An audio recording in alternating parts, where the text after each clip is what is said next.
हम लोग बात करते हैं ट्रांसलेशन। ट्रांसलेशन का मतलब क्या होता है? ट्रांसलेट जैसे हम लोग इंग्लिश में पढ़ते हैं ट्रांसलेट, ट्रांसलेट का मतलब क्या होता है? कोई भी मैसेज था हिंदी में, उसको हमने किस में कन्वर्ट कर दिया? दूसरी अदर लैंग्वेज में। तो सेम यही चीज़ होती है। mRNA पर जो कोडॉन प्रेजेंट थे उनमें मैसेज था हमारा, उस मैसेज को रीड करके टीआरएनए ने क्या किया, एक पॉलीपेप्टाइड चेन बना दी, एक मीनिंगफुल सेंस दे दिया। उसी को हम लोग क्या बोलते हैं? Translation. Means it is a process, ये एक प्रोसेस होती है जिसमें पॉलीमराइजेशन होता है किसका? अमीनो एसिड्स का, जिससे क्या बन जाती है? एक पॉलीपेप्टाइड की एक चेन बन जाती है। और यही पॉलीपेप्टाइड की चेन जो होती है, ये इसमें अमीनो एसिड्स प्रेजेंट जो किससे जुड़े हुए होते हैं? पेप्टाइड बॉन्ड से जुड़े हुए होते हैं। तो ये प्रोसेस हमारी क्या कहलाती है? ट्रांसलेशन कहलाती है। अब बात करते हैं ये ट्रांसलेशन के बारे में, और ये सब चीज़ किसने बोला है, किसने क्या। सबसे पहले ट्रांसलेशन की स्टेप में एक्टिवेशन ऑफ टीआरएनए मॉलिक्यूल होता है। अगर हम बात करते हैं ट्रांसलेशन की प्रोसेस के बारे में, तो सबसे पहले ये सब चीज़ों के बारे में बताया था इरिस लिंडमैन ने। किसने बताया था? इरिस लिंडमैन ने बताया था। और इसमें जो एंजाइम यूज़ होता है इसके बारे में जो बताया था, अमीनो एसिड टीआरएनए सिंथेसिस, ये बताया था किसने? एक साइंटिस्ट है जिनका नाम था H.G. हॉगलैंड। किसने बताया था? H.G. हॉगलैंड ने बताया था। अब हम लोग अपनी बेसिक प्रोसेस के बारे में स्टार्ट करते हैं कि आखिर ये टीआरएनए मॉलिक्यूल किस तरीके से एक्टिवेट होगा, कैसे ट्रांसलेशन की प्रोसेस होती है। जैसे मान लीजिए ये हमारा एक ट्रांसक्रिप्शनल यूनिट है, या हमने ये बोल दिया ये क्या है? एक एमआरएनए है।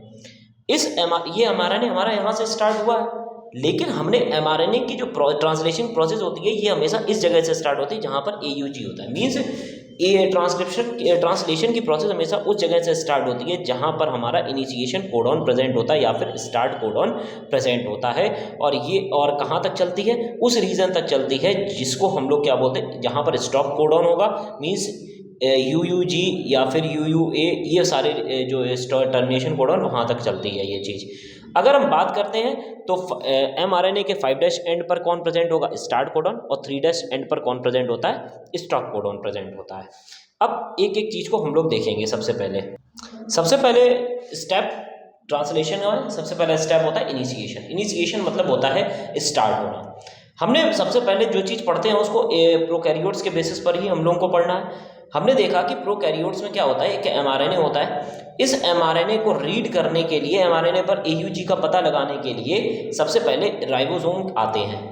अब राइबोसोम आएंगे तो आपको पता है राइबोसोम 2 यूनिट से मिलकर बनते हैं। अगर हमने आपसे बोल दिया कि प्रोकैरियोट है, तो आपको पता है प्रोकैरियोट में कौन सा राइबोसोम होगा? 70S। 70S 2 सब यूनिट से मिलकर बनता है, एक 50S होता है, दूसरा क्या होता है? 30S। तो 50S और 30S, 50S बड़ी सब यूनिट है और 30S स्मॉल सब यूनिट है।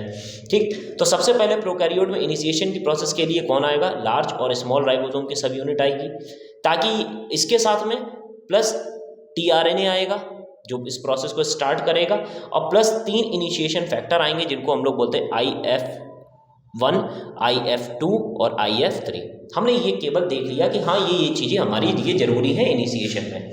सबसे पहले activation of amino acids. Amino acid ऐसे ही साइटोप्लाज्म में पड़े हुए होते हैं।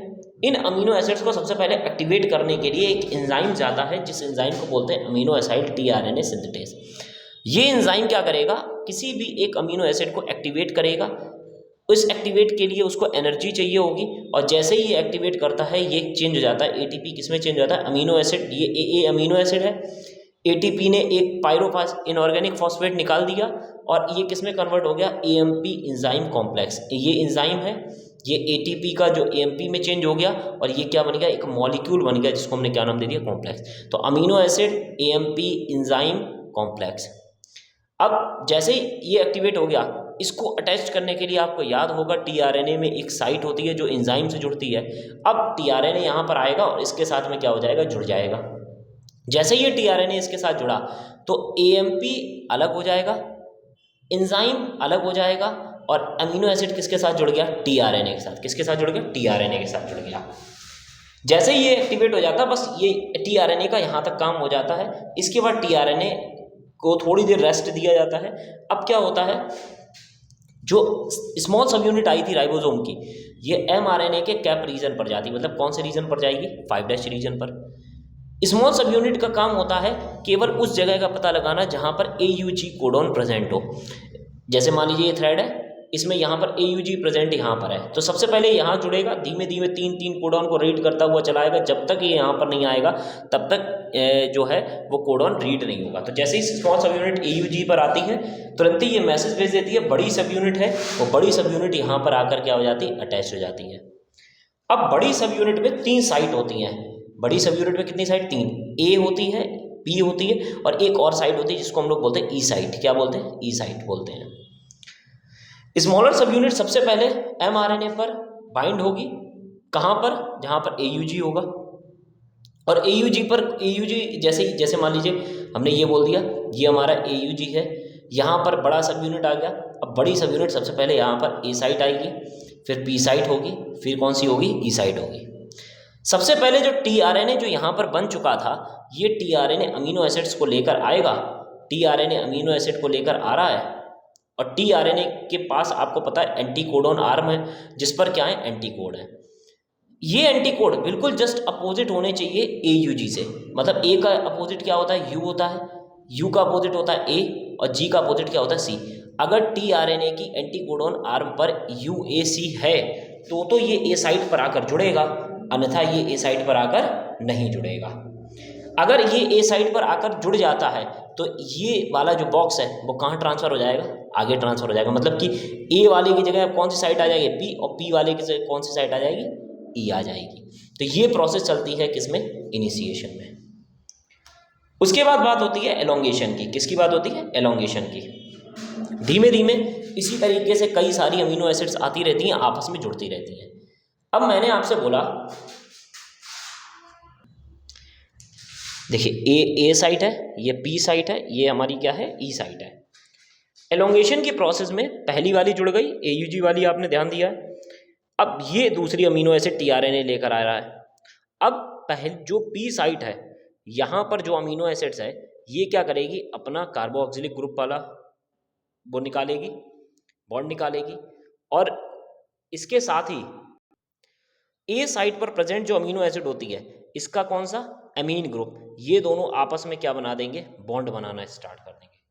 जैसे ही इन दोनों अमीनो एसिड्स के बीच में बॉन्ड बनेगा, ये वाला बॉन्ड यहाँ से क्या हो जाएगा, ब्रेक हो जाएगा, और ये देखिए tRNA खाली चला गया और ये मैट वाला जो है वो किसके साथ जुड़ गया, दूसरी अमीनो एसिड्स के साथ जुड़ गया। ये जो प्रोसेस चलती है इसको हम लोग क्या बोलते हैं, एलोंगेशन बोलते हैं। यहाँ पर देखिए भी दिया गया है, ये पेप्टाइड बॉन्ड जो होता है वो किसके बीच में बन जाता है, कार्बोक्सिलिक ग्रुप के बीच में बन जाता है, जो कहाँ पर प्रेजेंट हो, P साइट पर, और प्लस A साइट पर प्रेजेंट अमीनो एसिड से कौन सा अमीन ग्रुप होता है, ये दोनों आपस में क्या हो जाएंगे, जुड़ जाएंगे।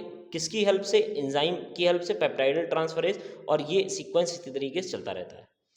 जैसे जैसे राइबोसोम बढ़ते रहते हैं आगे की तरफ, एक टाइम आता है mRNA पर कौन सा टर्मिनेशन कोडॉन होते हैं, तीनों में से कोई भी एक टर्मिनेशन कोडॉन होगा, वहीं पर एक रिलीज फैक्टर आएगा जो राइबोसोम को अलग कर देगा। पॉलीपेप्टाइड वो चेन जो बनी हुई है अमीनो एसिड्स की, ये अलग हो जाएंगी, और इन्हीं पॉलीपेप्टाइड्स की चेन को हम लोग क्या बोल देते हैं, प्रोटीन बोलते हैं। क्या बोलते हैं, प्रोटीन। और यही प्रोसेस हमारी क्या कहलाती है, प्रोटीन सिंथेसिस कहलाती है।